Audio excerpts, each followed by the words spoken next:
Welcome all you dads out there. Dr. Steve and Mr. Hoops are going to tell you what's up with your kid.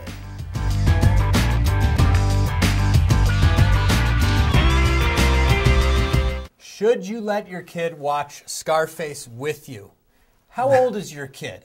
How much supervision does your kid get? What else is your kid doing? What other kinds of media is this kid watching? This is a very complicated question. Is your kid 5 years old? The answer is, of course, no. In any case, is your kid 15 years old? This is something where you have to think about it. There's certain things that happen when kids see media violence. There's one theory on social learning. They learn how to be violent. There's another theory on catharsis. Do they learn how to just get all their anger out there? Right. I personally think it's more social learning. And so if your kid is going to watch media violence, be on top of it. Teach your kids, supervise them, limit it. Tony Montana is not the guy that I want my 10-year-old kid watching. Right. And that's why there's movie ratings, isn't there? Tony, eh?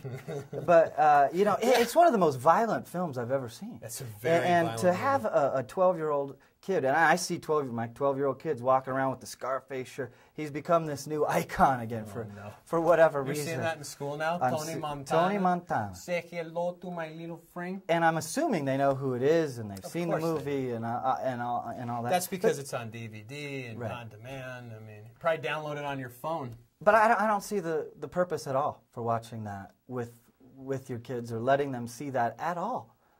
Tony Montana, remember the last scene, and he's blowing. He's got like a cannon, and he's blowing things up.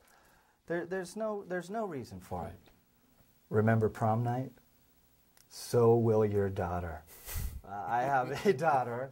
She's only 4, and I'm already prepping. So she's a couple years away. From right, prom. a few years. In fact, she's. Do they have preschool proms? She's 14 years away from prom night. 14 years and 2 months from prom night.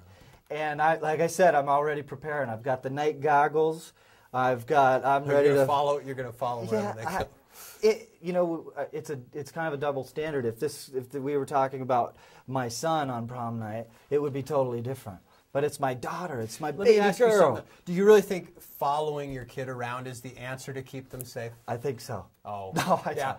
I don't. You're asking for trouble. I don't. Hopefully, my daughter will.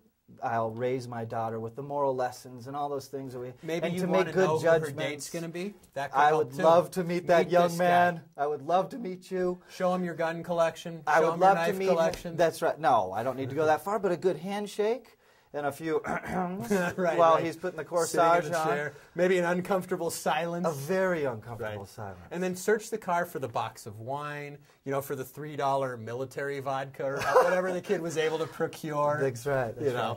So prepping her for that night and talking to her. And how do you prep yourself?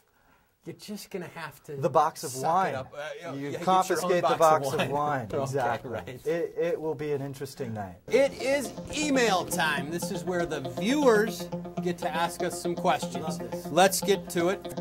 I feel like MySpace is handicapping my daughter. MySpace being the myspace.com where they're doing all sorts of profiles and stuff. She never goes anywhere or does anything except stare at that damn computer. She has no social skills. There's 2 different issues here to me. One being on the computer so long for 8 hours at a time, and that's an easy fix, isn't it? And the other issue, there's an off button. That's right. Or the plug. Right. The real issue to me is MySpace.com and the dangers and the pitfalls that could entail in here. And if this guy is not careful, Chris Hansen and the To Catch a Predator crew are going to burst through his kitchen door. Hoops, we talk about this all the time, though, setting limits. And I think the dangerous part of it and the amount of time that is spent there, both of those can be handled by setting better limits. Right. You unplug that computer if they're not following. You lock it up, whatever, make it inaccessible. And the other limit you set, show me what you're doing. Show me what you're looking at. I'm not going to judge it. I just want to see it. Right. It's a good parenting technique. You're not having the computer in their room. Right. You have it in a spot where that can be monitored and all those things that seem to be... You should be in full control of all that stuff. Right. And if you're not, you have a whole different problem we need to discuss. And these kids are so savvy. They can get on other people's MySpace and cause problems with that, conflict, and we're seeing it at our school right now. They're much more computer savvy than we are.